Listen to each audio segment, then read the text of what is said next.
पूज्य महाराज जी का कहना था, योगी कब भजन करता है पास वाला भी जल्दी नहीं जानता जब तक कि वो स्वयं नहीं बता दे। ये अश्रु अंतर लबालब है, विरह भी है, लेकिन वो प्रदर्शित नहीं होता। भजन एक छिप के करने की वस्तु है। एक रामलीला में भागवत हो रही थी, चोर भी भाग के गया, जिस घर के सब व्यक्ति आगे हों उसी में सेंध लगाऊं कुछ पा जाऊंगा, इसी आशा में गया था।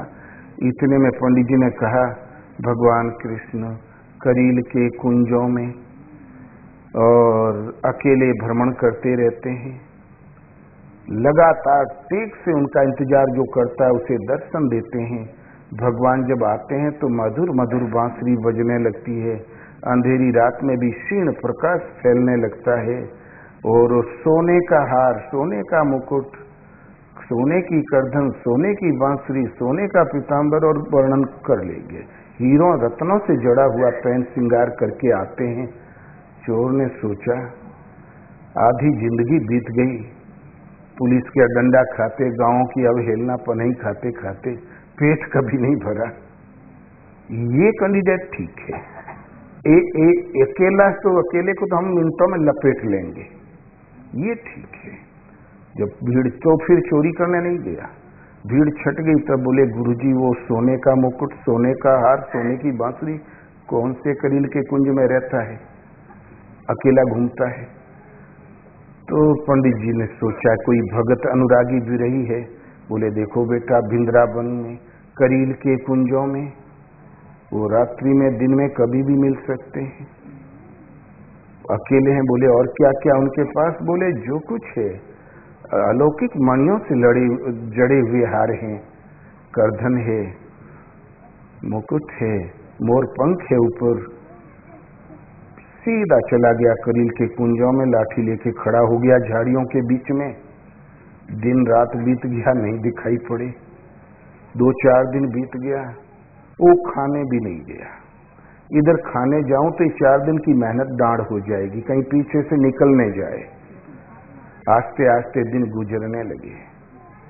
14वें दिन भगवान ने देखा, इसकी तो मुझसे लौ लग गई, ये तो प्राण दे देगा, हटेगा नहीं। तो भगवान हृदय के प्रेम और लगन को देख के आगे बढ़े। क्षीण मधुर मधुर बांसुरी की धुन कान में पड़ी चोर के, और अंधेरी रात में भी क्षीण उजेला फैलने लगा झाड़ियों में। था तो 14 दिन का भूखा, लेकिन चोरे ठहरा। उठाया लाठी, धरा कंधा पर, और ताक में था कि जहां यहां आया तो बस मैं पलट दूंगा और सब ले लूंगा। जहां भगवान करीब, भगवान को तो वहां जाना ही था। जहां करीब पहुंचे, सन्नदन लाठी लेके आया सामने। बोले, खबरदार हिलना मत, जो कुछ हुआ सब रख दो, जो कुछ है। भगवान का, अरे भैया ऐसा मत करना, डंडा मत मारना, ले लो, कहाँ रख दूं? बोले, जो पीताम्बर पे ओढ़ रखा ने, ये बिछा दे। बिछा दिया। बोले, रख। सब लगे रखने, सब रख दिया। फिर चोर ने देखा तो मुकुट ज्यों का त्यों, सब श्रृंगार ज्यों का त्यों। बोले, ये भी रख दे। फिर ज्यों का त्यों 7 बार रखवाया, फिर भी ज्यों का त्यों। तब बोले, यार है तो बड़ा जादूगर, और इससे ज्यादा रखवाऊंगा तो मुझे गठड़ी मुझसे उठेगी भी तो नहीं। बोले, अब बांध दे, हमें सिर पर उठवा दे, हरकत मत करना। नहीं देखा थे लाठी। बोले, अरे भैया ऐसा मत करो, और उठा दिया। भागा घर में रात में रख के और सीधा पंडित जी के वहां पहुंचा। बोले, पंडित जी आपने जो सिहा बन के बताया था ना, वो बिल्कुल सच निकला। वो लेकिन था बड़ा, मैं सब छुड़ा लाया हूं, था बड़ा जादूगर। जितना उतार के रखता रहा उतना ही उसके शरीर में बढ़त रहा। तो बोले, दर बेवकूफ नहीं था, हम लोग चंदन लगाते लगाते कपार सफेद हो गया। स्तुति, धुआंधार मधुर स्तुति, देवकी नंदन कंस निकंदन जपते जपते जिंदगी बीत गई, और तोरे ऐसे पातकी को भगवान भला दर्शन देंगे। बोले, पंडित जी हम सब छुड़ा लाए हैं, कुछ आप भी ले लो। और क्योंकि आप ही ने तो रास्ता बताया था ना, खाल खेत चोर मीत, दे गया कि ले गया। चोर के पास नहीं है तो आप वो दोस्त का भी उठा ले जाएगा, और है तब क्या कहना, बड़ा उदार, फिर बिड़ला झक मारे। बोले आप भी कुछ ले लें। पंडित जी गए, कोतूहल भर देखा उस गठड़ी को खोल के। पंडित जी के प्रेम के अश्रु छलक आए। बोले बेटा इसमें से हमें कुछ भी नहीं चाहिए, तू मुझे वहां ले चल जिनका तू छुड़ा लाया है।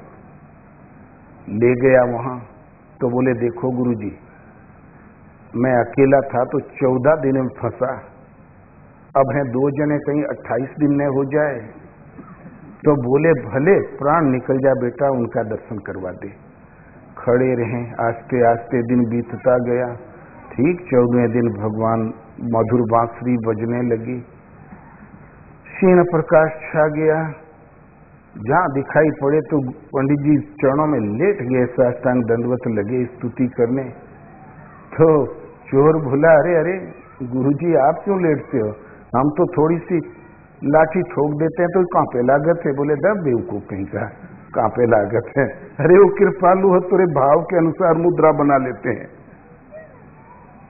भगवान इस पर भी अनुग्रह करें, तुरंत उसमें भी ऋतंभरा प्रज्ञा का प्रसारण हो गया। परमात्मा को धारण करने वाली बुद्धि में योग्यता आ गई। वो भी लगा स्तुति करने। गुरु गुड़ ही रह गए, चेला चीनी हो गए। ये चोर और कोई नहीं, महाभागवत, भगवत स्वरूप को प्राप्त महापुरुषों की कथा सुनते सुनते भगवान में जब लौ लग गई तो फिर भजन छिप के ही होता है। भजन प्रदर्शनी की वस्तु नहीं है। एक महापुरुष ने कहा, जो चौराहे पे खड़ा होकर दान देता है वो अपना फल पा चुका, उसे यश चाहिए था वो मिल चुका। दाहिना हाथ दान दे तो बाएं को पता नहीं चले, वो दान आगे भविष्य में मिलता है, वो रिजर्व होता है। भजन भी इस ढंग से करो कि पास में कोई खड़ा हो तो उसको पता ही नहीं चले कि ये भी भजनानंदी हो सकता है। तो एक छिप के करने की चीज है। दूसरी बात, लाख भजन कोई करता है, उसको कोई अपनी बुद्धि से अटकल लगा के माप भी तो नहीं सकता कि महापुरुष किस स्तर के हैं। भजन एक छिप के की जाने वाली वस्तु, और जब भगवान प्रकट होते हैं तो इस जगत रूपी रात्रि में क्षीण प्रकाश सर्वत्र छा जाता है। मधुर मुरलिया उनकी जो धुनी है प्रभु की, वो प्रसारित हो जाती है। सदा के लिए दुख दूर हो जाता है। ईश्वर के पास जो ऐश्वर्य, जो विभूति है उनके तन में, वो सारा ऐश्वर्य ज्यों का त्यों भगत को भी मिल जाता है। और भगवान के पास तो अक्षुण्य है ही है, कभी घटता ही नहीं। भगवान जब अपनाते हैं तो अपनी भगवत्ता दे देते हैं। लेकिन चलना हमें इसलिए जो छिप के गोपनीय ढंग से भजन करते हैं वो शीघ्र पहुंचते हैं, उस लक्ष्य तक की दूरी शीघ्र तय करते हैं। और गोपनीय ढंग से भजन करने वालों के लक्षण होते हैं, वीरे गदगद गिरा नयन पे नीरा, सारे गुण हैं लेकिन बाहर प्रकट नहीं, देखने को नहीं मिलते, वो अंतराल में छिपे होते हैं।